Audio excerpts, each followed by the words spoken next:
It is 4 p.m. We're bringing developing news and the stories behind the headlines. This is Torico on the Story Conference. I'm Ed Lingao. Some stories we're watching this Tuesday, May 5. Philippine headline inflation rose to a three-year high of 7.2% in April 2026.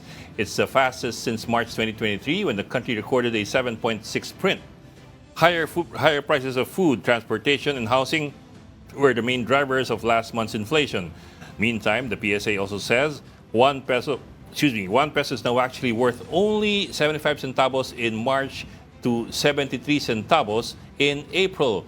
It's the local unit's lowest purchasing power since 2018. The Philippine peso opened at 61.69 to the dollar this morning. The local currency's record low close was at a 61.567 against the greenback recorded on April 29. The Philippine Stock Exchange Index was also weaker. We will give you the peso's close in a bit. Please stay tuned. The National Unity Party says it is encouraging its members to vote according to their own assessment of the evidence in the upcoming impeachment vote in House plenary. NUP Chairman Ronnie Puno says lawmakers must exercise independent judgment and be guided by their conscience, their constitutional duty, and the interests of the people that they represent. Meantime, Manila 3rd District Congressman Joel Chua is now a member of the NUP. He was formerly a member of Lakas CMD that was led by former House Speaker Martin Romualdez. Two other lawmakers from Manila, Representatives Ernix Dionisio and Erwin Tieng, have also moved to the NUP. And the gap between VP Sa Duterte and former Vice President and Naga City Mayor Leni Robredo has narrowed in a recent Pulse Asia survey. Duterte topped the poll at 51%, while Robredo got 43%. In a separate matchup, Duterte and Senator Raffy Tulfo were statistically tied, both with 46% support. Duterte has already declared her candidacy, while Robredo and Tulfo have said they are not considering a presidential run. It is not clear if the vice president has gotten wind of the Pulse Asia survey, but she seems undaunted by the news that her presumptive opponents are closing in. I'm already a presumptive candidate because I declared my intention to run for the next presidential elections. We can only pray that there will be a presidential elections on 2028 and it will be honest, orderly, and peaceful.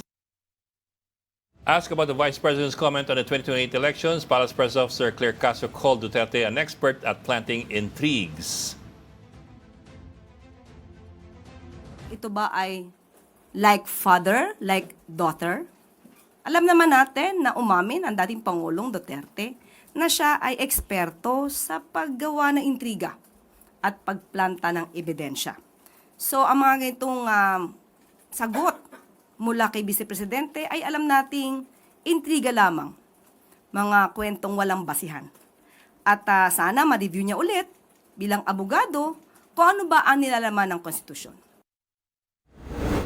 And joining us today, Storcon's resident political pilyo, Mr. Ronald Llamas. Bago na naman. Happy Tuesday Parang po. bagay yun eh.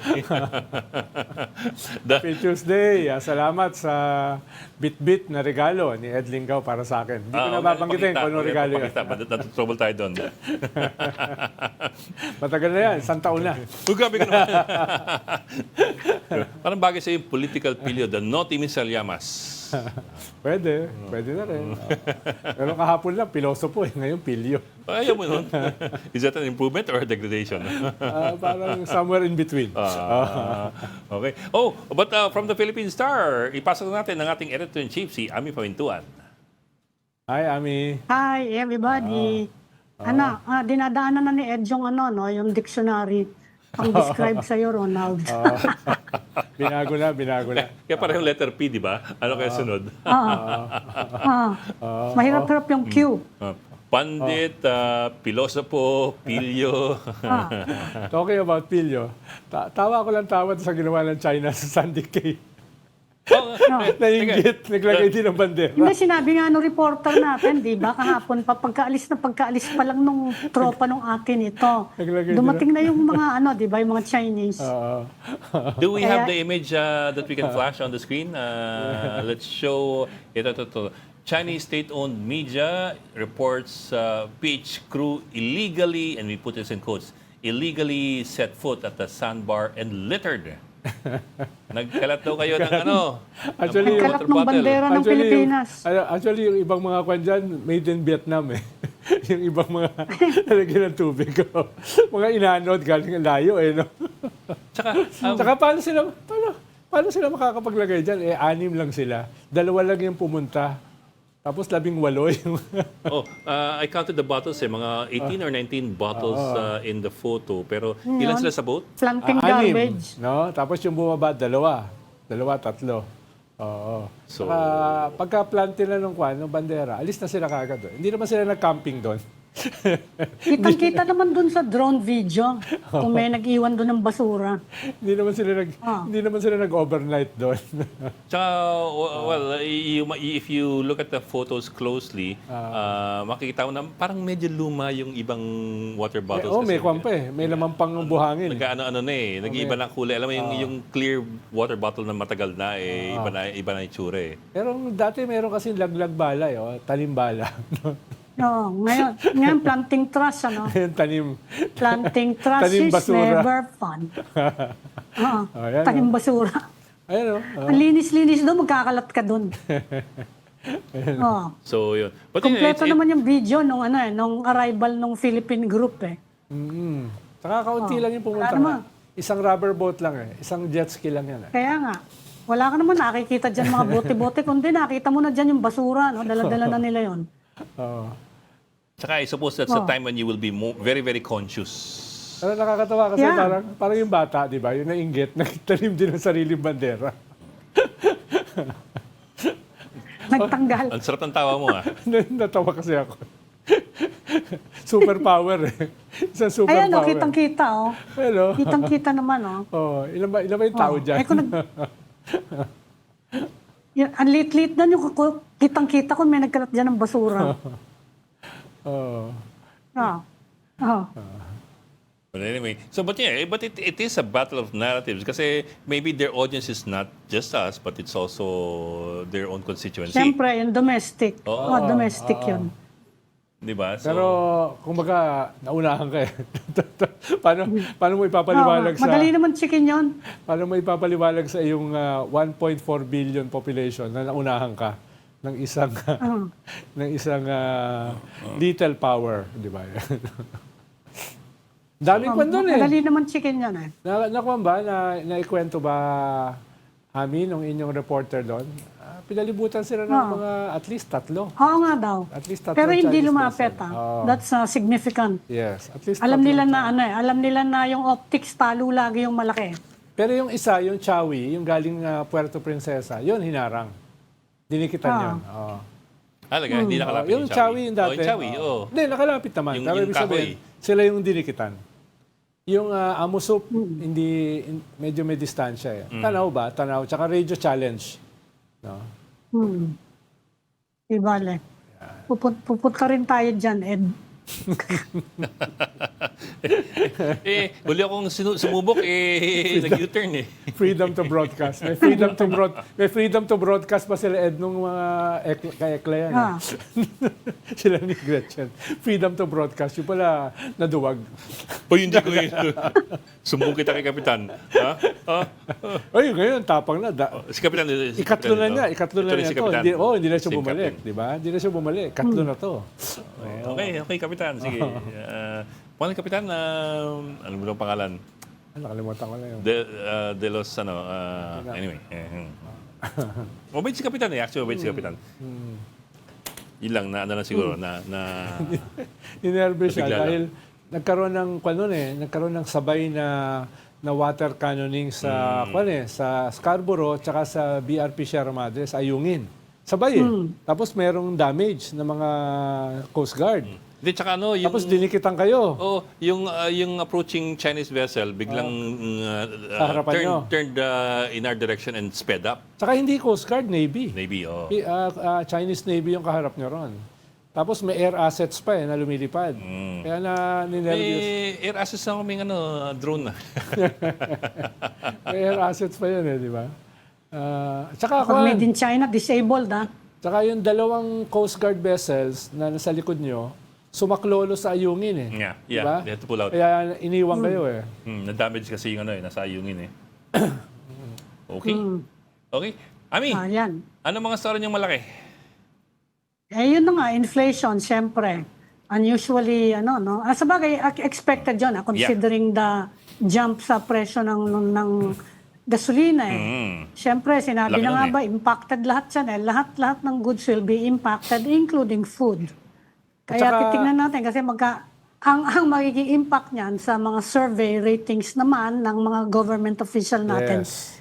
Dahil yun lagi yung yun lagi yung 'di ba, pinakamalaking issue sa mga survey sa assessment ng performance The price of managing commodities. inflation laging pinakamahina lagi. Sikmura. Si administration.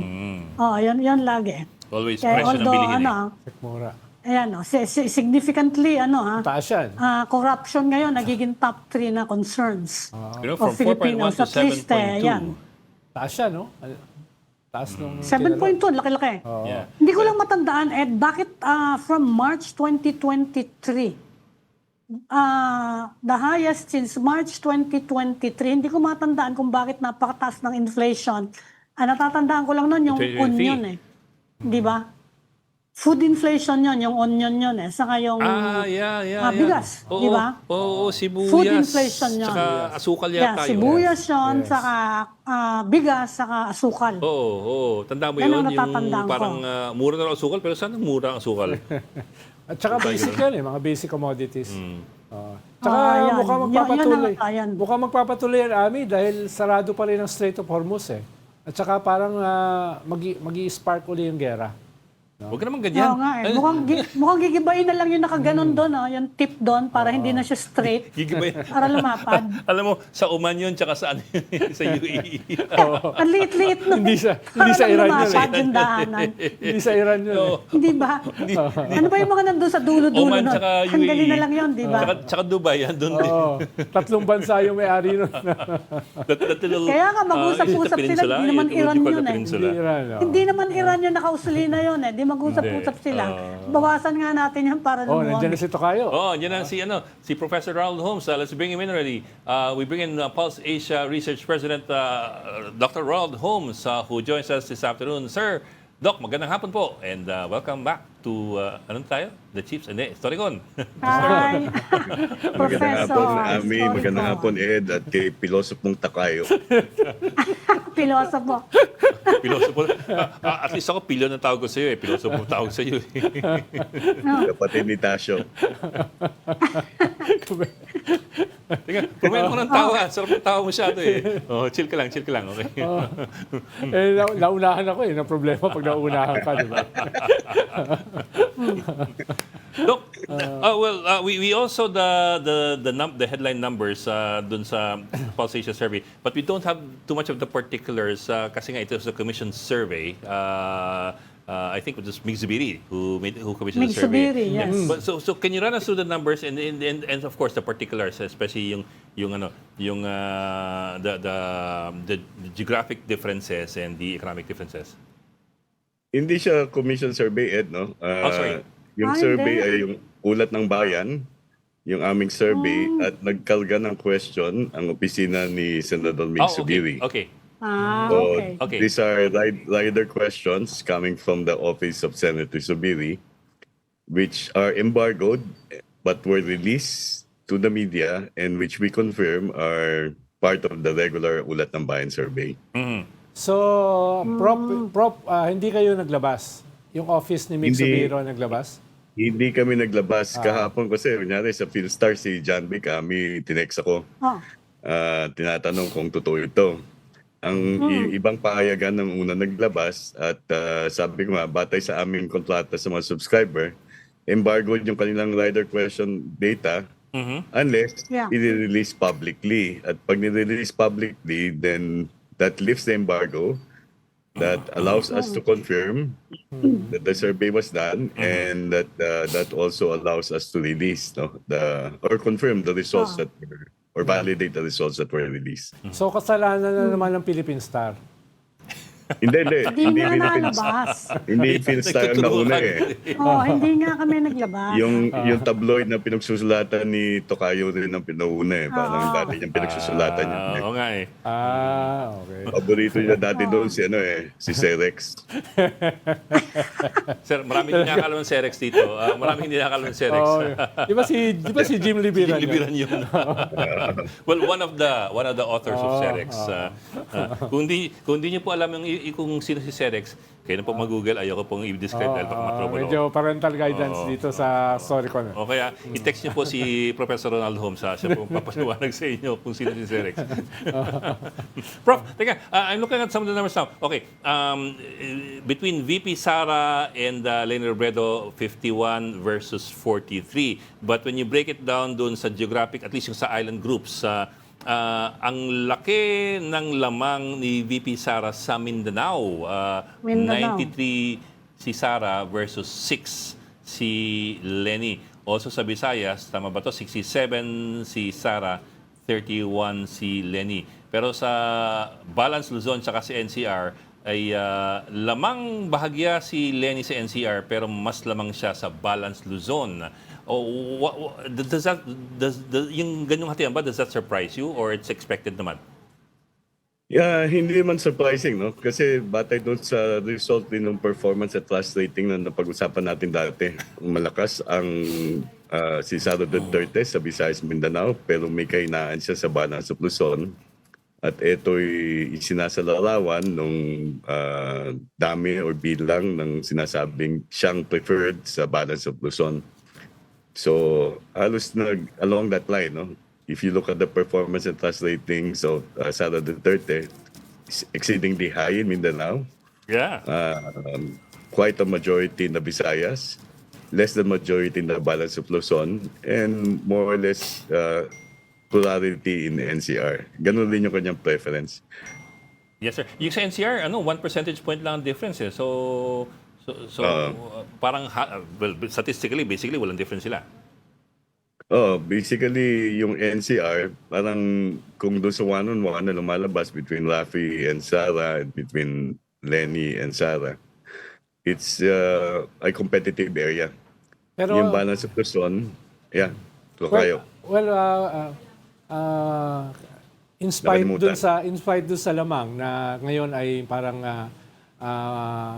numinipis, no? Numinipis yung laman. Hindi ko kasi alam kung ano yung meron ba kayong mga previous survey na similar dito para maging batayan kung iyan ba ay Trend. hindi naman talaga trend. Or pattern. Meron bang term of reference na pwedeng pagbatayan yan na previous survey nyo na similar or ito yung first of its kind na ginawa nyo? Kung one-on-one, ito yung una, no? Kasi kami, yung sarili namin pre-election survey, hindi kami nagsisimula until 2 years before the election. So, asahan 2 years na nyo na sa June, yung June na survey, meron na ang sarili namin module na pre-election. So, kumbaga, wala tayong pwede pagbatayan na reference point dito kung bumaba o tumaas. Yung preference ni Sara Duterte kasi wala naman parehong set na one-on-one, no? O yung animan na pangalan na nalabas din kanina, binigay din sa mga press sa Senado ni Senator Mig Zubiri. So parang ito yung magiging baseline. Well, baseline siya kung sila ang tatakbo, pero hindi siya baseline ng actual na kakandidato sa 2028. Ato kayo, So paano yung nyo gagawin pinili? yung survey, yung senyo, you are going to provide the names? Yung yung sa inyo? Yeah, we will provide the names. We would definitely normally amis sa survey namin ang unang katanungan na nilalabas ay kung gaganap yung election ngayon, sino iboboto nyo sa pagka-presidente? That's an open-ended question. Hindi So kayo yun nagbibigay yung ng una. name? Yun yung Hindi una. kayo nagbibigay ng member. Tapos susunod doon yung mga sets na. Aided. Maaring yung set ay may 3 pangalan, maaring may 5 pangalan. Iniiwasan namin pahabain kasi yung senatorial mahaba. Pero sa presidential, kinakailangan timbangin natin kung sino talaga ang maaring tumakbo. Kasi pag pinahaba mo yan, medyo nakakalito na rin. Diba? Prof. Inulit niya Tocayo, ng Tulfo Brothers, hindi daw sila tatakbo. Huwag niyo na daw silang isama. Inulit nila ngayong araw. si Lenny Pero, rin. Kahit naman si Lenny. Kahit naman si Lenny, sinabi na hindi siya tatakbo. Si Digong Duterte, sinabi niya, hindi rin siya tatakbo, di ba? Yeah, that's a good point. Oo. Prof. Tocayo, paano nyo pinili yung dalawa na pinantapat nyo kay Sara? Bakit hindi nyo pinili yung iba? Halimbawa, yung Christian Esguerra versus Sara, yung mga ganun ba? Yung General Torre versus Sara, John Vic versus Sara, yung mga ganun. Paano nyo pinili yung Ronald Rafi? Llamas lamang kay Sara. Hindi, kasi ang pangalan na ito, itong mga set na ito nga, rider questions ni Senator Zubiri. So, ibig sabihin, siya ang nagbigay ng mga pangalan.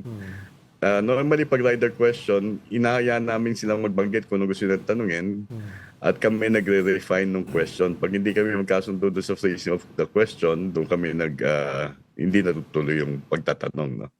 Pero dito, mga pangalan na ito, binigay ng opisina ni Senator Zubiri. So, purely rider ito. Purely. Purely rider yan. Yung sa amin, na pag pinag-uusapan namin sa loob kung sino maaaring pagtambalin, kasi kunyari, medyo illogical rin kung pagsasamahin mo sa isang listahan yung maaaring magkakaalyanse, di ba? Katukayo. Pag nilagay mo sa isang listahan ang pangalan ni Rizon Tiberos, si Lenny Robredo at ni Bob Aquino, maaaring mag-iiba ang kaisipan ng mga kandidato. So dito, dapat timbangin sinong lalagay mo sa isang set. Yes. Kasi hindi mo pwedeng ilagay pangalan ni Bongo at ni Sara Duterte. Maaari mo sabihin na ilagay mo dyan. Pero naman natin kung anong magiging epekto niyan sa pagninimpla ng mga respondents. Kaya normally sa single winner competition, kinakailangan tingnan natin sino ba talaga yung maaaring magiging magkaalyansa at sino yung maaaring tatakbo na galing sa iba't ibang grupo. Mas logical yon kahit illogical yung Philippine politics. Yeah, marami namang Pilipinong logical.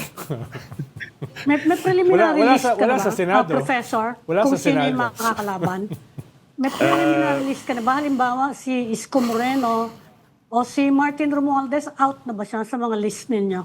Well, sa kasalukuyan siguro pag-iisipan kung dapat ilagay dyan si Martin Romualdez o Isko Moreno, pareho din sila nagbabanggit na hindi sila tatakbo.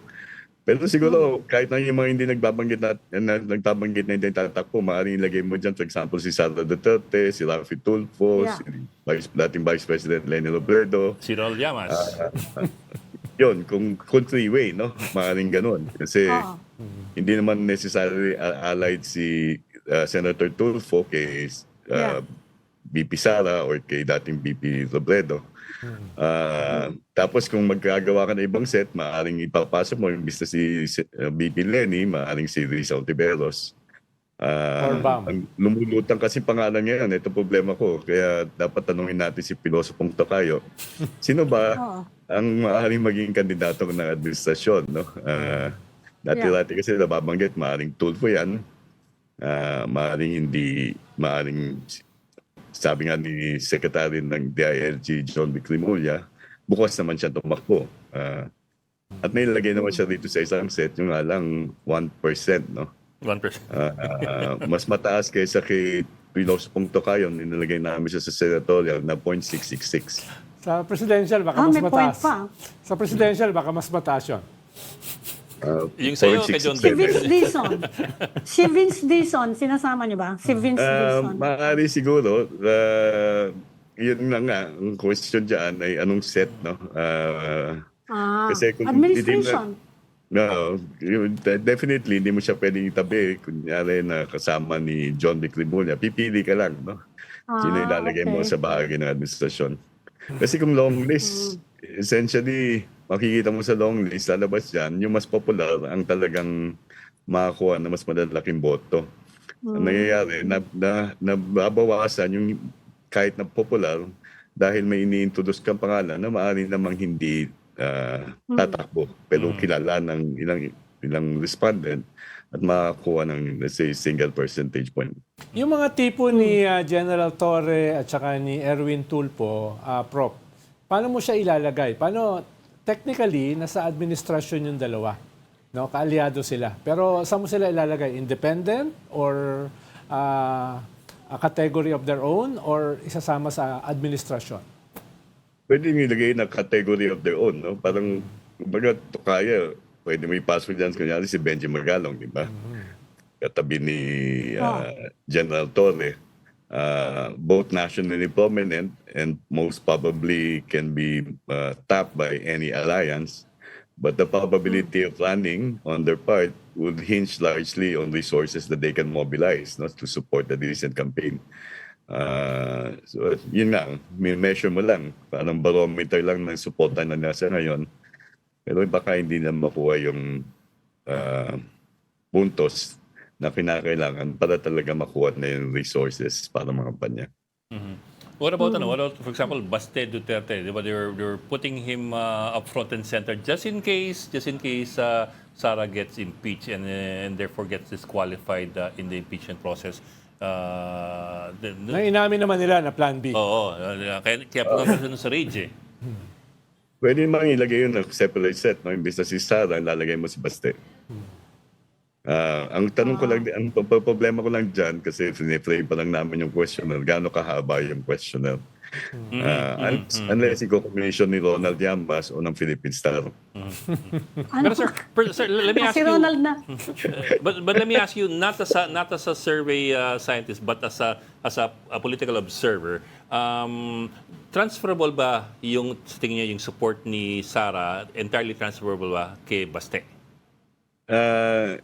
Well, hindi naman. Siguro kung pag-uusapan natin area, yung Mindanao, medyo malaki ng proportion noon ay may lilipat. Kasi makikita mo natin kahit nasa performance at trust rating ni Sara, at kahit nung nakaraang eleksyon noong 2025, medyo talagang base na nila ang Mindanao eh. Where you have about 24% of the voting population. Maybe in other places in Visayas, possibly in Central Visayas, in more urban areas, let's say Cebu, that might be the case also. But hindi mo pwedeng sabihin yan sa ibang area ng Visayas, no? So, Like yun ang Western Visayas, yun diba? yung, I think, alam ni Tokayo yan eh. Yun yung challenge for anyone who would come against VP Sara or the Dutertes in 2028. Paano mo ma-chip off yung suporta sa Mindanao? Gagawin mo pa ba yun? O dapat tignan mo na lang paano ako makakakuha na mas maraming boto doon sa mga area na bukas, lalong-lalo na nung area na medyo may kalakasan ka.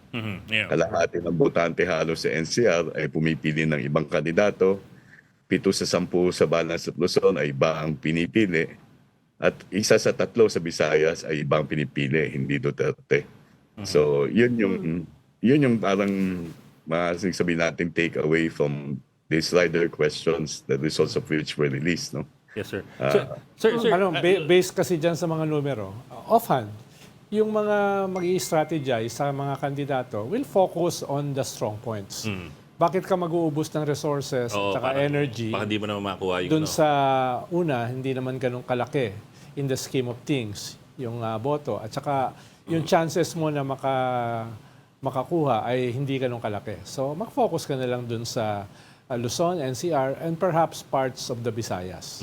No? Dahil parang hindi na solid yung Visayas kila Duterte kumpara nung nakaraan. Nung nakaraan kasi solid ang Visayas sa kanila. But sir, going back to the numbers between Sara and Leni Robredo, ang late ng margin between the two of them dun sa NCR. 8 lang. Dun sa NCR, I mean, I'm looking at NCR 41 si Sara, 42 si Leni. So si Leni, 1 percentage point lang, but nga, it's not really statistically significant. I'm wondering lang kung was that expected na ganun pa rin kalakas ang suporta ni VP Sara sa NCR? Ang isang qualification lang, this was before the the Yeah, Justice the date. Committee hearings. No? The impeachment. These are before the... Siya kaya baka sakali may epekto yan sa NCR na nakatutok dun sa nangyayari. But nevertheless, Prof, does that surprise you na ganun kalakas si VP Sara in NCR? I mean, of course, we do expect na lakas niya sa Central Visayas and sa Mindanao. But sa NCR, pretty solid. Yeah, pero halos kalahati ng nasa NCR ay nag-aproba sa pagganap ng kanyang tungkulin, yung approval rating. No? So, di naman nating kinakagulat. At kung papipiliin sila dito sa dalawa, parang halos pareho lang eh. Dito sa national, pag tingnan natin yung 51-43, pag inawas mo yung margin of error, dinagdag mo, 2 puntos lang ang lamang ni BP Duterte. Kasi magiging 48, akit si Lenny ng dating BP Lenny ng 46. So, medyo tight, no? Yeah. Pero tama si Tocayo eh. Ang meron kang deklarasyon ng pagtakbo sa presidente, pero mukhang hindi na ganun. Hindi ko kasi Hindi nakikita yung survey ng ibang grupo eh. Pero parang ang liit naman ng diferensya sa pagitan nila kung one-on-one, na ikaw ang nagdeklara na, samantalang yung iba hindi pa na-deklara. Speaking of approval ratings, Professor, ang malaki istorya ngayon, yung inflation ay napakataas, 7.2. Sa tingin mo, ang next quarterly survey niya, June pa, no? But are you expecting an impact, significant impact sa mga ratings ni President Marcos? Well, basically, I think it should be expected, no? Kasi Yeah. May June ang gagawin ng survey. So, kung lalala pa yan, at, lalong-lalo na, papasok ng magsisimula ng pasukan, no? May karagdagang gastusin yung mga pamilya. Hindi naman mababa ang presyo ng mga bilihin, mababa ang presyo ng gasolina, pero hindi naman ganun karambaba. So, maaring pananagutin, no? Ang administrasyon, Yeah. partikular na presidente. Batay And it doon will sa... affect his endorsement power, di ba? Yan ang dyan eh. Kung naghahanap siya na magiging kandidato niya, no, susuportahan, malaking impact yun sa kanya. Pero doon sa endorsement power, kahit nung natatandaan ko, nung 2016 election, na medyo popular pa naman si Pinoy noon eh. Halos kalahati nag-approve. Hindi rin ganun kalaki ang naging epekto. Pag tinan mo, iboboto nila ang isang kandidato ini-endorse ni Pangulong Aquino dati. Alang yung surely vote for, surely not vote for, halos pareho eh. So, ito yung makikita natin sa disposisyon ng mga botante sa Pilipinas, no? Maaring sila bumoboto sila sa isang lokal na politiko, pero yung lokal na politiko nag-endorse ng national na candidate, inihiwalay ng botante yung kanyang pakikiugnayan sa lokal noon sa kanyang kagustuhan sa national. At minsan hindi talaga na-translate yung endorsement maging ng presidente unless yung endorsement na yun talaga ay kiss of death. Kaya kung mababa talaga po ba ng presidente, katulad na nangyari ng 2016 GMA. kay Gibo. So, wag mo nang asahan na 2010. makakatulong sa 2010. 2010. 2010. Yeah. Yeah. Prof, regarding doon sa binanggit nyo kanina, batay sa inyong karanasan, makaka-apekto ba sa mga succeeding surveys kung halimbawa yung itatapat kay Sara ay sasabihin na tatakbo siya? Kumpara ngayon na yung dalawang itinapat kay Sara, parehong sinabi na hindi sila tatakbo. No? Well, siguro partly, pero eventually, pag sinabi mo for example na si Ronald Llamas tatakbo, hindi magkakaroon ng epekto yan unless yung grupong sa likod ni Ronald Llamas ay gagawa ng organisasyon na magpapalam at magmomobilisa ng mga tao para mabuo yung organisasyon na susuporta sa kampanya mo. Clamor. Diba? Clamor. So, hindi sufficient yung I declare I will run for the presidency. Dapat meron kang ground troops, dapat meron ka ng naratibo, dapat meron ka ng mensahe na maaaring mag-appeal, no? And then eventually lead to that clamor and that support for that particular candidate. At dapat gawin na nila ngayon yun. Kasi Yes, sir. But you would Pwede think bang- that pwede ano, bang- if a declaration would trigger supporters into a Frenzy? of sorts. well, it's easier said than done kasi kahit alam naman natin, no, lahat tayo rito ay merong medyo advanced age na rin, no. Ay, Mas may, Sino? lalo na yung piloso, Sino? lalo na yung piloso Nandamay dyan. Sino dito? Yung pilosopo, mas madaling sabihin na mga Arab na magkakaisa, di ba? At kadalasan din nagkakaroon ng parang hindi pagkakunawaan. So, yun ang problema. So, someone may declare acceptable to many but not acceptable to some, but the some would eventually reduce the possibility of generating support from a broader section of the voters. So nakakabawas doon sa maaring manalo, nakakatulong doon sa ayaw mong manalo. Yan yung I think lesson in Philippine history after the political transition in 1986. Kung Prof, kung ganito yung brand ko, makakatulong ba sa akin 'yon? No? Pag ganito yung brand ko, no? Yan. sabay, kasi Ang ibig ko sabihin, sa panahon ng social media, no, na lahat ngayon naka-focus sa social media, napaka-compelling ba ng brand kumpara sa machinery? Lalo na kung national. National kasi mas popular vote, no? So, yung message mo, yung relatability rin ng individual, kinakailangan tingnan rin natin kasi maaaring magharap ka ng isang kandidato na mayroong mensahe pero hindi siya ganun ka-likeable o relatable. So, may packaging rin ginagawa. Natatanda ko, meron akong oportunidad dati na nakatrabaho sa isang kandidato sa pagkapangulo. Ang unang puna sa kanya ng tao na magbabago ng imahe niya, palitan mo yung balong mo. Gawin mo makulay.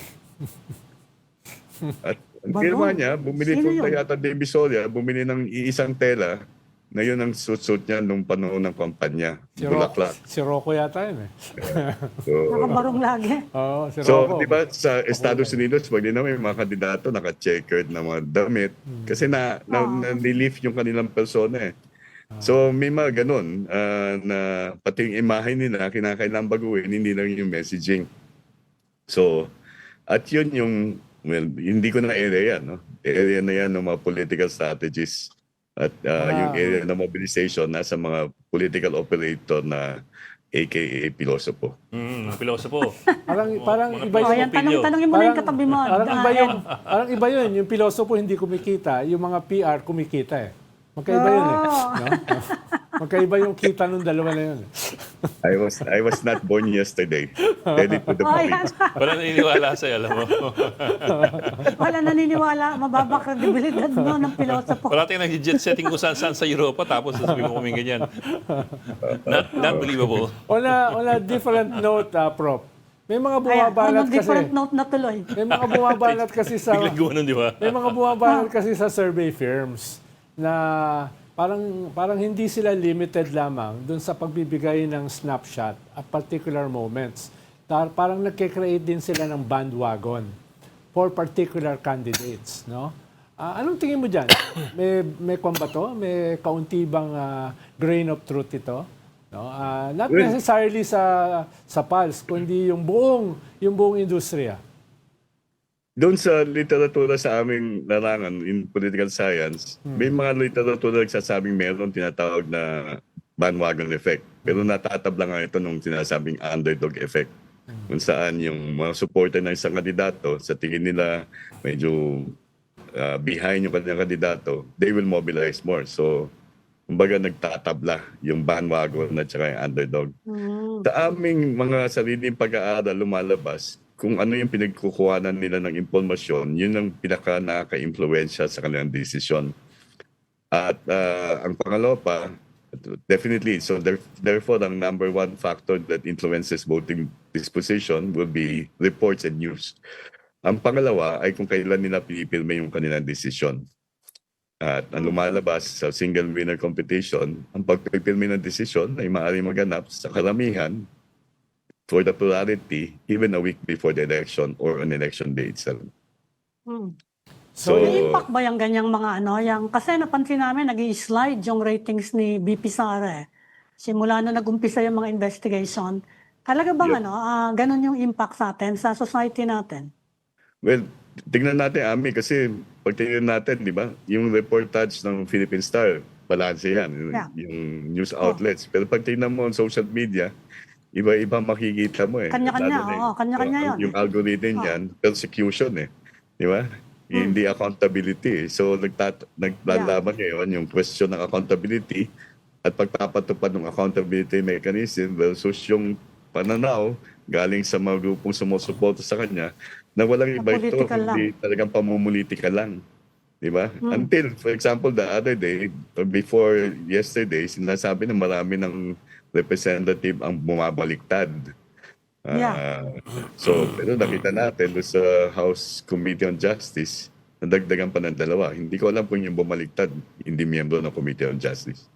parang yung lumabas na mga bumaliktad daw, parang fake news eh. No? Well, Meron Fake nga, name. baka nagtumbling lang. parang may dalawa May pa nga fake ron, name. mali yung pangalan. May pangalan na wala doon sa roster ng mga congressmen. May mga maling pangalan pa nga. Tapos yung mga nakausap, at least yung nakausap kong 2, sabi nila, tinawanan lang nila yung listahan. Oh. So, Pero sir, going back to your point kanina na na it also depends on the source of news. The Reuters digital news reports every year for the last I think 2 or 3 years have pointed out that these days the primary source of news of most people is TikTok. It's no longer. Hindi, we do our regular surveys. Ang unang tanong namin dyan, ano ang mga pinagkukuhanan nyo ng balita tungkol sa politika at pamahalaan? Ang nangunguna na itong huli, noong March 2026, internet. 8 out of 10 Filipinos Internet, have sir. access to the 8 out of 10 Filipinos have access to the internet. All of them access the news about politics and government through the internet. Ang Yes, sir. platform na lumalabas na nangunguna, Facebook. Pumapangatlo lang yung TikTok. Pangalawa yung YouTube. So number 1 is Facebook, 2 is Second is YouTube. YouTube. And then the third one is TikTok. So, well, it's almost the same as what we see in international surveys. Filipinos, 8 out of 10 have access to the internet. All of them are on Facebook. So, yun. Sa Facebook, maaaring binabasa mo dyan yung Philstar na nasa Facebook. Pero maaaring binabasa mo dyan na isang nagpapanggap na isang news outfit pero actually ay pinopondohan ng iba't ibang grupo. O maaaring nakita mo dyan ay yung toxicity na result ng mga Pilipino sa Sandy Cay na Sino yun? paniniwalaan mo. So in that case, Sino yun? iba't ibang uri ng balita makikita mo doon.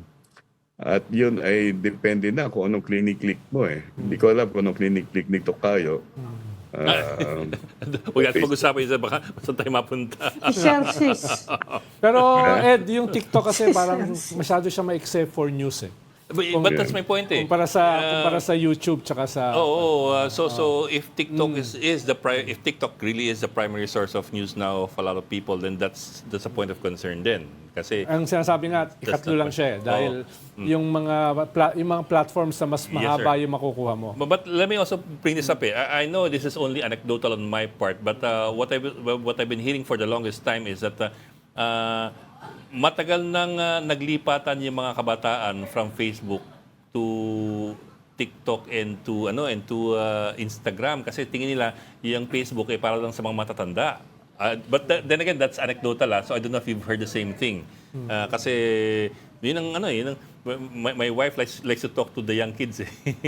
Ganun daw tingin nila eh. Parang, ayun namin mag-Facebook. Andun yung mga magulang namin. May multiplicity of platform yung mas bata kumpara sa mga matatanda. Older age group. Huwag na natin sabihin matanda kasi marami yung masasaktan.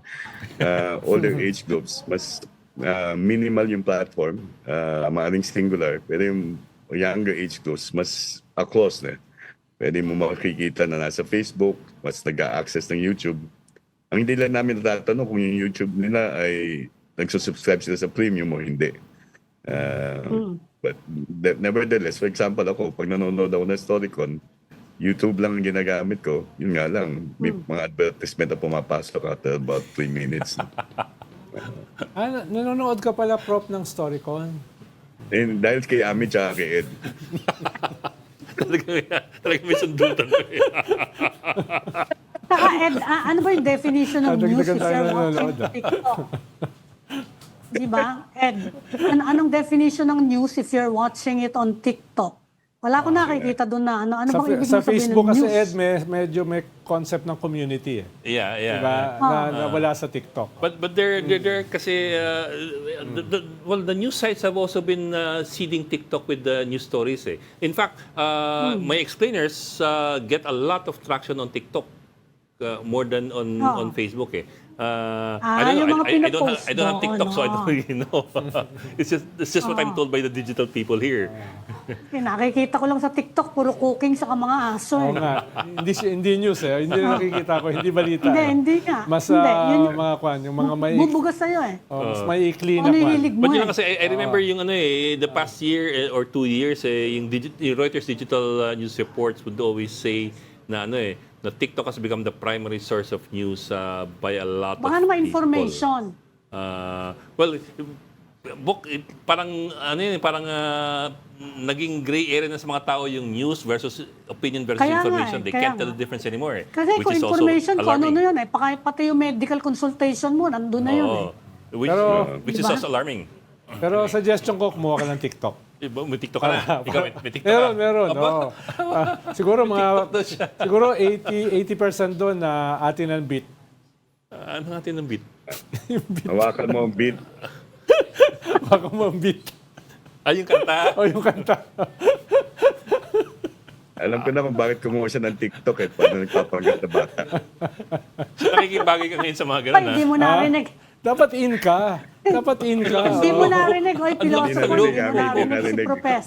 Hindi na alam niya. Hindi narinig. Alam mo na bakit nagti-TikTok yan si Tokayo eh. bakit? Oo. Kasi sabi mo, mga kabataan nagti-TikTok eh. Naku to. Prof, delikado tayo dyan. Nagpapanggap. Bata ang puso ko eh. Unlike some people I know. Teka, nag-aasara na tayo dito. But yun nga, yun lang. People seem to have shifted to so many, because there are so many platforms right now, and some platforms are more engaging or more compelling for some sectors than others eh. Not like before, di ba? Dyaryo tayo pag umaga na talagang papel, naamoy mo pa yung tinta, o kaya pag alas 6 ng gabi, Pero hindi ba tune in ka sa tumataas yung Parang mga Philippine Star na lang yung may ganun eh. Yung talagang dyaryo. Parang Philippine Star na lang. Wala na ako nakikita iba. Oy, marami dito. Meron pa naman. Ano to? 1, 2, 3, 4, 5, 6, 7, 8. may abante pa. Tsaka mga tabloid. Mga tabloid. Mga tabloid. Pero number 1 na Hindi, tabloid. broadsheet itong tinitingnan ko eh. Broadsheet to eh. 1, 2, 3, 4, 5, 6, 7, 10. Hindi. Broadsheets, Metro Manila. Yung siyam dyan, di kumikita. 8 dyan, di kumikita. Except my business. Philippine Star, di ba? Dalawa lang kumikita dyan. Subsidized na yung iba. Ayun. Pero, Tokayo, ang aasahan ba ng natin ay starting June, magiging regular ito going into 2028? Yeah, yung sa amin, no? Hindi ko alam kung may mga subscriber na magpapasok ng rider questions. But in our case, regular na yung pre-election survey. And that's the one that courts criticism about trending and bandwagoning. Oo nga. Pero ang sinasabi mo kanina, Tokayo, ay ang role pa rin talaga ng survey ay input sa strategy at saka narrative building. Rather than this early into a bandwagon. Para sa publiko, they can discern also whether the choices of many should be their own choice also. And we've seen changes in surveys 2 years before and even the actual results. Significant yung shifts in terms of preferences, especially for the top 2 positions and even for the senatorial and in the case of commission surveys at the local level. Panghuli, baka meron pa rin sa Ed. Panghuli, Prof, yung nangyari nung midterm na parang may mga nagduda sa mga survey Anong status ngayon ng mga survey firms based dun sa nangyari nung midterm na parang offhand, parang tinamaan ng mga survey firms sa kanila mga lumabas na surveys? Yung ba ay Well, tingin nyo nakabawas sa tiwala ng mga tao sa survey firms or it was a passing moment? Well, admittedly, merong impact in terms of yung credibility or trust in terms of public surveys. But, it's a question really of how we do our work and whether we feel that our work is following what are established procedures.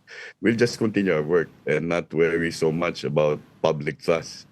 It's quite difficult to get sizable proportion of the public trusting any scientific method. Kahit nga vaccinations are being questioned, di ba? So we just continue our work and let our work really be the measure for the public to either trust or distrust us. It's par for the course, and we know and we understand and respect the views of others. Pero nag-postmortem ba kayo kung anong dahilan? Yes. Kasi nung nangyari yan sa Brexit sa UK nag-postmortem yung mga survey firms may nakita ba kayong possible reason kung bakit Well, nagkaganon yung resulta? Yung post-mortem namin came as a result of a survey that we conducted in just a week before the elections, Ami. And we published the result of that survey and we gave our analysis of the variance between the results of the earlier April survey, the results of the May survey, and how far or distant it was from the actual election results. In terms of yung method, we did not have see a problem with regard to the methodology. There were some concerns with regard to undersampling, which can be addressed in terms of the callbacks, the number of times that you called back. And then it can also be addressed by weighting procedures, no? Kasi parang if you get a certain segment only of the population, let's say 18 to 24 na maliit, then you apply the weights to make it representative proportionate to the population share of that particular group. So we've done those adjustments and hopefully that mahirap kasi pag multiple winner but in the single winner competition it's easier. If it's just a single issue like Brexit, madali yun. Pero kung ang dami mong in a senatorial contest, iba-iba talaga yung ranking Pero titignan mo yung pagbabago ng actual preference kung malayo o hindi. Ginawa niya yan, Prof. Aspal Asia. Meron bang collective assessment yung industriya? Meron bang nangyaring ganyan na nag-share kayo ng inyong assessment as a survey firms? Well, we reached out to the other survey organizations. Unfortunately, Tokayo, as you know, we didn't get the response. We're part of two professional organizations in the Philippines. The Philippine Social Science Council and the Marketing and Opinion Research Society. We spoke to them, but there's no particular industry per se that does public opinion polls. And even when we reach out to the others, they said that they'll do their own introspection. So we respect that. We did our own and we published our analysis. And it's still on our website. Right. Sir, Pablo lang, change topic naman ako very, very quickly. I know na sa 11 pa ng Mayo yung botohan doon sa impeachment ni VP Sara. But I think the last time you had an impeachment survey, I'm not really sure if this is the last one, was February of 2025 where 45% said that they disagree with the filing of the impeachment case by the House to the Senate versus 26% who agree with the filing yung pagkakit dun sa Senado. Do you have any survey in the works along these lines? Noong March, tinanong namin, very general question, because if you put in, let's say, the Duterte factor there, yung general question namin, agreement or disagreement with the statement, the impeachment process is important to hold a high-ranking official accountable. 70% agree with that statement. Na mahalaga yung impeachment bilang pamamaraan para mapanagot ang isang mataas na opisyal. 13% disagree, 16% are undecided. So if you put it in such a neutral tone, there's a high level of agreement. Yes, But sir. if you start putting in other things, so it's really the phrasing of the question, Yes, sir. Ed, Ami, Ronald. But if you put it generally, there's agreement. Pero pag niload up mo ng ilang Yes, sir. element, Mhm. then you would expect that the partisanship comes into that spot. And then people realize, teka, bata ko to, tao ko to. and then, biglang nagbabago yung ihip ng hangin bigla. di ba? Yeah. So depende na rin yan, no? I'm looking forward to seeing what's going to happen in the Senate. And hopefully the House would really secure that at least the first part of the process would continue. The impeachment would proceed and be submitted to the Senate. Yun ang problema sa atin eh. We've had impeachment case before, at least a high-ranking government official, yung presidente noong 2001, hindi natapos eh, di ba? Yes, sir. We should make sure that those accountability mechanisms get to be completed. Otherwise, they're going to be just prone to being used by, whimsical, self-interested political leaders. Whimsical, self-interested political leaders. Dami nun. Pwede magpa-survey tayo, gano'ng karami. Diba? Open-ended question. Ilista kung sino sa mga ito yung Whimsical.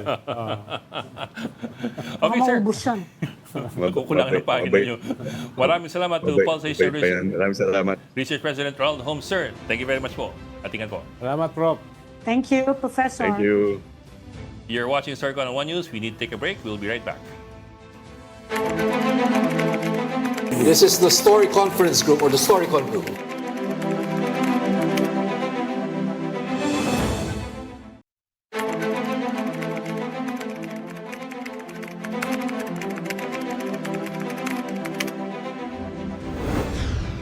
We got developing news in the stories behind the headlines. Welcome back to Storycon, the Story Conference. I'm Ed Lingao, and of course with us, Ami Pamintuan of the Philippine Star and Roel Llamas, a resident political philosopher. Now, Chinese state-owned media reported that the Balik Pag-asa mission crew, and we quote, illegally set foot on Sandy Cay and littered the area. We have mobile journalist Arles de los Santos who joins us live from the MB Capitan Felix Oca, that is now on the way back from Pag-asa Island. Arles, can you hear us? Kayo daw nagkalat ng basura sa sandbar? Bakit naman kayo nagkalat, Arles? Kayo talaga, oh. Oo, talagang, oh. Eh, nag-freeze tuloy. Natakot sa tanong. Nag-freeze tuloy. Balikan na si Arles. Our apologies, they're mobile right now. So, although, I think he's here. Arles, can you hear Kanina us? meron eh. Medyo paputol-putol lamang yung signal. Ayan, yan. Ayan na. Arles, sige. ba't ba kayo nagkalat doon? Ba't naman kayo nagkalat? Oh, hindi nyo naman Putol-putol lamang yung signal, yeah. hindi nyo naman Let's keep trying. nilinis yung kalat nyo. Hanap po na tayo ng mas maayos na signal. Wait lang, hanap tayo ng mas maayos na signal. Yan. Oh, yan. Ayan Okay, na, hello, na. Ami? Aha. Ronald Yeah, po? okay na. Pumasok ka sa loob ng Okay barko na, para okay na. sa isang signal. Wasok na lang. Oh, nandun yung Starlink Dahil sa yata lakas nila eh. ng hangin. Para hindi mahangin. Oo. Okay. Yun pala. Ah. Hinahangin yung signal. Sige, Yeah. sige, Okay. sige. Hinahangin yung Sige. signal. Okay, let's go. Ronald at Ami, hindi na nga lang pambubuntot yung ginawa ng China dito nga sa MV Capitan Felix Oca at sa atin ito coalition. Hindi lamang yung Chinese Coast Guard vessel na sinundan tayo mula alas 8 ng gabi noong linggo hanggang kagabi.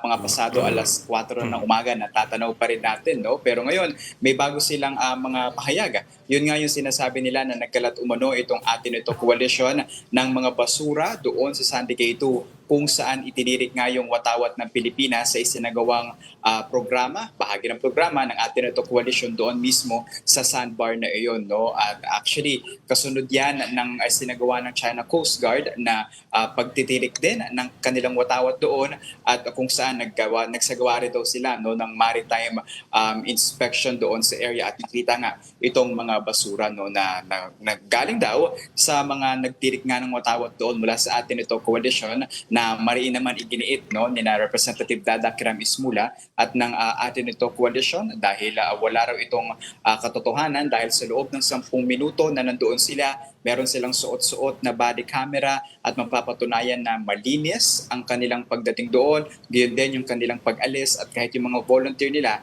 ay wala ngang bit-bit na ganitong mga yan, nakikita ninyo sa screen nyo yung mga bottled water, yung mga styrofoam, at yung may iba't ibang klase, no? At yan, tinawag pa nga nilang copycat, yung isinagawa ng China na nagtirik din ng kanilang watawat doon sa Sandy Cay 2 ng Pag-asa Island. The Battle of the Flags. Yes. Ito ngayon, merong Battle of the Bottles. Battle. So, Battle of the Bottles. Pero yung ibang bote dyan o ibang plastic dyan, galing Vietnam yan eh. No, hindi yan Actually, galing Ronald, sinearch natin yung ilang mga bottles dyan. Meron nga, no, yung mga energy drink, higit lalo, no. May ilan na nakikita tayo na parang familiar sa ating teritoryo, no, kagaya na lamang yung isang brand ng liquid dishwashing soap. Nakikita natin yan dito sa Pilipinas, pati yung isang soft drinks, nakikita rin naman natin yan, no. Pero ang ginigiit ng grupo hindi nila bit-bit yan, no. Kaya ang kutob nila dito ay tanim basura ito ng China para nga i-discredit yung kanilang tagumpay na pagtitirik ng watawat doon at yung pagje-jet ski para nga daw ma-discredit yung kanilang tagumpay na misyon na nagkaroon talaga, no, ng malaking traction or attention sa ating mga kababayan. Biro mo, Arles, kung anong level yung atake sa inyo, basura. sa dami ng may babanat sa inyo, basura ang binanat. Tawa ko ng tawa. Hindi natin alam, Arles, kung ano nangyari dun sa flag natin. Kasi tinanggal nila eh. Actually, Ami, kinumpirma natin kanina kanila bayan party list representative Dada Kiramis Mula at sa ating commander ng ating coalition na si Rafaela David, no, na a few hours after nilang itirik o itanim yung ating watawat doon ay kinuha na rin nila ito, no, para nga hindi raw magkaroon ng pagkakataon yung China na dustahin o alisin ito sa mismong kanilang mga kamay, no, parang to avoid yung satisfaction ng China na alisin nga ito mismo doon sa Sandy Cay 2 ng Pag-asa Island. Sila nagkuha pala, ha? Yes. So bumalik ng gabi? I think it's about around afternoon, Ami, no? Kasi 4 a.m. yung naging kanilang pag-ride doon sa Sandy Cay 2 and parang a few hours, mga patanghali ata nila nakuha yung watawat nga natin. Baka kasi bastusin yung bandera natin. Yes, tama. Si Ronald na dapat tanungin ko, babalik pa ba tayo para magplantuhin ng flag? Sino naman kaya ang susunod na mag-jet ski? Yun ang isa sa mga interesanteng bagay dito. Baka si Kwan. Siyempre, tatanggalin din natin yung Chinese flag doon. Baka si Vice Ganda. Ronald, Ami at Buked, no? Kasama nga rin pala sa mga naitanong natin dito sa atin ito coalition kung ano nga ba yung hiling nila na sunod na gawin ng ating pamahalaan. Kasi ito yung ika-4 na civilian mission, no? At talagang nakita ito ng publiko at matagal inabangan yung jet ski ride doon sa Pag-asa Island. Ayon sa kanila, hiling nila, no, na magkaroon ng lakas ng loob ang mga ating mga lokal na opisyal, no, ng pamahalaan na isama nga rin itong usapin ng agawan sa teritoryo sa West Philippine Sea sa mga agenda ng paparating na ASEAN Summit, lalo pa at tayo ang host country nito, no. Ito daw ay para maipakita sa ating mga karating bansa o mga kapitbahay sa rehiyon higit lalo, no, na bagaman maliit na bansa ang Pilipinas kumpara sa China, hindi tayo papayag na may bully o umaastang siga sa ating rehiyon. Siyempre, para na rin irespeto yung ating karapatan sa exclusive economic zone at mga territorial waters ng Pilipinas. Alas, curious ako, paano nangyari doon sa drone situation ninyo? At kasi yung video nakikita natin ngayon, yung doon sa Sandy Cay, these are drone shots already. So how were you able to resolve, if you were able to resolve the drone situation that you had earlier over the weekend? Hindi na natin ginamit yung dalawang drone, no, na nandoon ngang unang nagkaroon ng problema kasi lumalabas nga yung Civil Aviation Administration of China o CAAC na kailangan ngang i-register doon at kailangan magkaroon ulit ng firmware updates. Nagdesisyon nga yung grupo na hindi na ito paliparin, no, pero kasi meron silang mga tinatawag natin na advanced body, no, yung naunang mga grupo papunta doon sa Isla ng Pag-asa. Naghang ulit. Naghang ka ulit, Arles. Na-intercept yung drone. Na-intercept yung transmission. Buti nga nakagamit sila. Buti nakagamit Pabitaw-bitaw sila ang ating internet. Ayan na. Buti nakagamit sila ng Starlink dahil before sila tumuloy dyan, may problema yung Starlink. Na-hack. Yeah. Kaya mismo yung Starlink ng Coast Guard at Navy hindi gumagana before.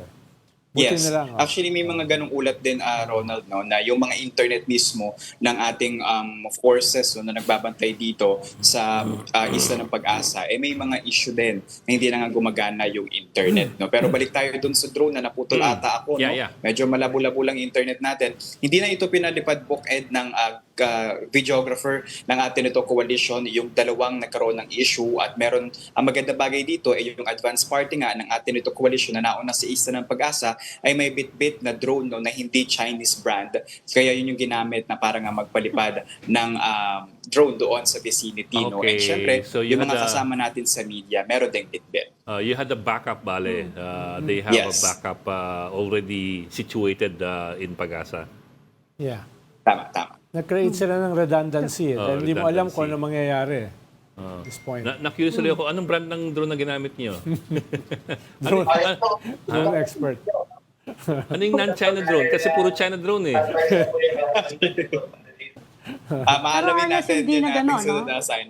Mukhang umiwas din ang direct confrontation ng China, no? Kasi inintay na tanggalin natin yung bandera natin bago sila pumasok eh. Actually, Ami, tama, no? Tanim nitong watawat ng Pilipinas sa Sandy Cay 2, within 10 minutes, no, dumating na agad sila sa Sandy Cay, pero hindi naman ito inalis, no? Nakita naman natin hindi nila na inalis. nagstay ito doon. And then after a few hours, yun, nakabalik na yung ating ito coalition at binulot na yung ating mga watawat. Yun nga, para hindi ito mabastos, no, or ma-disregard. Pero, Ami, siguro yung isa sa striking dito, habang kinukuha yung jet ski para ilapit doon sa Isla ng Pag-asa, lumapit ng hanggang 1,000 yards, no? Yung isang People's Liberation Navy Army Navy ship ng China, no, na talagang parang binuntutan pa yung ML Chawi, yung mas maliit na sasakyang pandagat na ginamit natin para makadaong mismo sa Isla ng Pag-asa. No? Ayon sa grupo, talagang isa itong dangerous maneuvers at kung mabagal-bagal o hindi nga aware no, yung ating mga piloto dito sa dagat, baka daw nagkaroon pa nga ng problema. No? Kaya nais nila na magkaroon din ng enforcement yung pamahalaan kasi parang yung nangyayari, Ami, ito yung problema. Kapag yung mga mangingisda natin, 2.5 nautical miles pa lamang mula sa Isla ng Pag-asa, pinagbabawalan na agad sila. Hinahabol sila ng mga Chinese vessels or binubusinahan or binubuntutan and then pinapabalik no sa isla. Hindi sila pwedeng lumayo. Pero kapag yung mga Chinese vessels yung nagro-roam around o lumalapit doon sa ating mga bahura, walang nagtataboy sa mga ito. No? Kaya kailangan daw hiling nila na magkaroon din ng parang posisyon yung Pilipinas dito na meron din pagkakataon na ito yung magtataboy para na rin sa kapakanan ng mga mangingisda. Na yung ilan sa mga nakausap natin doon, yung dating kalahating araw na pangingisda nila, ngayon nasa 2 oras na lamang daw. Hindi lang dahil doon sa pananaboy, kundi dahil na rin mahal yung presyo ng petrolyo na dating sa kanilang isla, may patong pa bukod sa mataas na presyo ng patuloy na paggalaw ng presyo ng petrolyo. Para maunawaan, Arles, ng ating mga tikapakinig, yung 1,000 yards sa dagat ay malapit yon. Yes, Lalo malapit, na- Ronald, at napakalaki talaga. Lalo na kung umaandar yung barko. Walang preno yung barko eh. Walang preno yun. Hindi yung pwedeng tapakan mo lang, Momentum titigil. yun eh. No? Tuloy-tuloy yun. No? Lalo na, kanya Chinese Navy vessel. Hindi yung Chinese Coast Guard. Yes. It's a battleship. No? It's Battleship. a battleship. No? Yung Kaya- color gray. Actually, yung body number nito, Ronald, parang 525. Kung hindi tayo 525A, yung hull number nito. Panggera yan, no? Hindi yan Panggera, hindi yan yung Coast Guard na pinanghaharas nila. Yung People's Liberation Army Navy vessel ay is a warship, no? At mabilis yan. Mabilis yan. Hindi yan mabagal. Kaya hindi yan Kahit basta-basta naman yung Coast Guard makakapreno. nila eh. Oo. The Chinese Coast Guard can engage in combat. Yes, dahil under the They are military yan. authorized to engage in combat, unlike our Coast Guard. Yung Coast Guard Pero natin kasi Arles, nung, civilian. nung binalikan ba natin yung bandera, meron pang close encounters. Yan, Wala naman tayong naitala, Ami, no, na may close encounter nga dito nung kinuha na yung watawat. No? Pero yun, wala raw chance nga na mabastos itong ating watawat. No? Pero nakailang beses din na nakatanggap tayo ng radio challenge, even a few miles bago tayo makarating sa Pag-asa, and even yung smaller vessel, meron din tayong nakuha mga radio challenge, pero hindi ito sinagot ng ating mga piloto sa dagat dahil ayaw nilang magpaliwanag dahil pasok nga ito sa ating territorial waters. At Tsaka Ami, may nasa level ng special option ginawa yata nila sa Sandy Cay. Dahil hindi in-announce yan Nila? hindi yan Correct. in-announce sa Yeah. press con, hindi yan in-announce sa send-off. In-announce yan nung nasa pag-asa na sila. Kaya kahit yung Ronald, China... actually hindi rin din-announce. Hindi Hindi rin rin din-announce in-announce, na nasa oo. pag-asa na. Oo, Parang so- meron tayong narinig na meron daw mangyayari at 4 a.m. and something that we don't wanna miss. But that's something that's unconfirmed. So hindi natin kung ano talaga yon. Yes. Kaya parang nag-abang yung ating mga cameraman, doon lang na ispatan na meron nga, no? But they did not confirm it. Ang paliwanag naman dito ng koalisyon, dahil nga meron din mga foreign media and yung mga local media, baka daw lumabas yung impormasyon and matunugan. No? And surprisingly, nakita naman natin yung dahilan dahil pagkapunta nila sa sandbar within 10 minutes, lumapit na nga yung mga Chinese vessels doon sa Sandy Cay. Na kung nalaman nila, baka naharang. Yeah, baka binarahan pa actually, no? Totoo yan. Arles, sorry, we couldn't tell you ahead of time kasi baka ma-intercept yung communications eh. But we learned about it from very reliable sources. Sino? Very Saan? reliable sources nung Saan? Biyernes. Saan? Very reliable sources. Na may magje-jet Oo. ski nga. Hindi jet ski. Na may pupuntang Sandy Cay. Saan yun? Pa-plant ng flag. Pero ganun, may leak? Oo, meron. May nag-leak. Oy, but sayang hindi umabot sa atin. Hindi ko lang maiparating sa iyo dahil baka ma-intercept yung communications eh. So we erred on the side of caution. Okay. No problem. So, yun. Ay, teka, tanong ko sa iyo, ikaw ba nag-enjoy? Siguro Buked. Hindi siya nakaswimming. Bukod dun sa dagat. Hindi siya Bukod dun nakaswimming. sa dagat. Hindi ako nakapag-swimming. Define no? enjoyment. Hindi nga Yeah. ako nakapag-swimming. Pero sobrang init. Iba talaga yung init Oh, iba doon. talaga init? Oo. Iba talaga yung init. Napaka-init. So, hindi ka Pero naka- masaya naman yung biyahe. Nakababa ka naman ng barko, nakatayo ka sa pag-asa. Nakatuntong. Oh, tuntong. Nakatayo naman sa pag-asa. Nakapag-stand upper tayo dun sa may marker. So, I think okay na yun. Napaka-init Were nga you lang. able to dig your toes in the sand?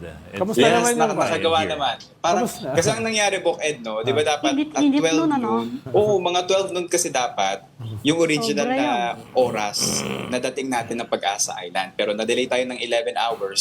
So, nung nag-adjust na tayo, mga 5 p.m. yung dating natin doon. And then, 5 p.m., lumipat pa tayo ng smaller boat. So, mga 7, parang to 8, 9 p.m. na tayo. Tapos nag-unload pa ng mga gamit. So, late na. Ang ginawa namin, naglakad na lang kami doon sa Pag-asa Island ng gabi. Nagtingin-tingin ng tubig. Tapos parang yun na yung pinaka-babad ko sa dagat. Malamig.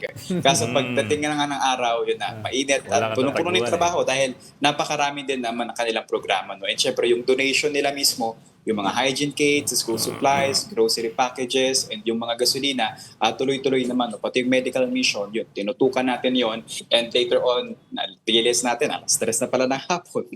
Sasampa na tayo sa papunta dito sa MV Kapitan Felix. Kamusta Oca. yung pagkain, Arles? Michelin level ba yung mga pagkain nyo dyan?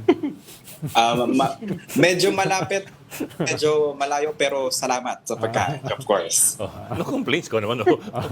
Alam magreklamo si Arles. Hindi, baka Michelin kasi. Hindi tayo magre-reklamo. Oo. Kamusta yung mga mamamayan dyan sa Pag-asa, Arles?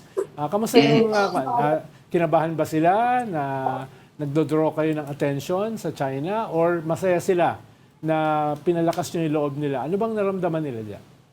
Actually, Ronald, pagdating natin doon sa Isla ng Pag-asa, pagputok ng araw, kasabay din pala ng pagsisimula ng kanilang Karagatang Kanluran Festival, no? Or yung Western Seas Festival nila na tinatawag, kung saan yung mga munisipalidad sa Kalayaan, pinagdiriwang pala ito, no? Para sa masaganang ani sa dagat at syempre, no, yung pagkamakabansa at pagkamakabayan nila. Nagkaroon sila ng maliit na parada at ipinakita din nila doon yung tinatawag nilang parakalan, yung kanilang mga produkto, no, na yung iba galing Puerto Princesa pa, pero yung iba doon din naman talaga nila pinoproduce, no. Nagpapasalamat sila, Ano yun? Ronald, and Ano yung pinoproduce nila doon?